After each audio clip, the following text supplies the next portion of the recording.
Hey everyone, Ariel Adams here with aBlogtoWatch. Please subscribe to our videos on YouTube and like this video if you find it useful.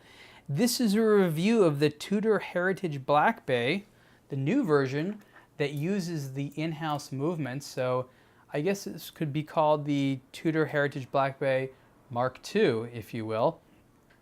This watch was debuted at Basel World 2016, but it isn't or will not have been for sale until close to the end of 2016.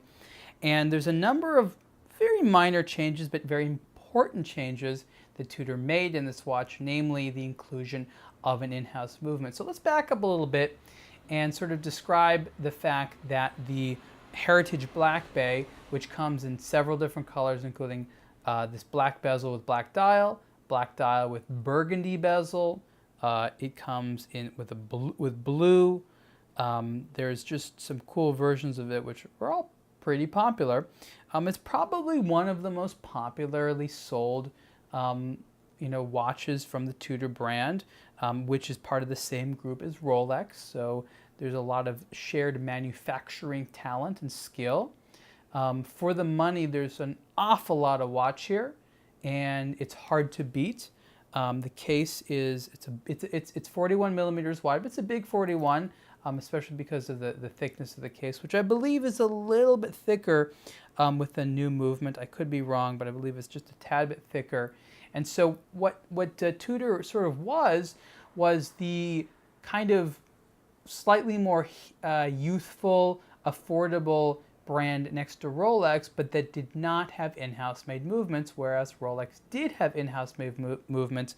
And now all of a sudden, more and more Tudor watches do have in-house made movements. So this previously had a Swiss ETA 2824, and now it contains, and unfortunately you can't see it in the back there, but it contains the in-house made MT5602, which here has just the time, so a beautiful symmetrical dial, reminiscent of classic Tudors. You have the what they call the snowflake hour hand there, which is its own kind of version compared to Rolex's quote-unquote Mercedes hand. Definitely a sport watch heritage, what they call a gilt dial, because the hands and hour markers are sort of framed in a gold color, and that's actually there to enhance legibility, which it does very well. Great rotating bezel noise. It's like a tank. It's just like clunk, clunk, clunk, clunk, clunk. I love that. It does have an aluminum insert, which is unlike something like the Rolex Submariner that has the Cerachrom ceramic insert. So that's one of the kind of funny points there. But it's not really funny. It makes it feel a little bit more old school as compared to a lot of the newer watches that have ceramic bezels. But you know what? There's a certain finishing that you get on aluminum that we don't really get on ceramic. And so I think it works really well here for the type of design that Tudor is going for.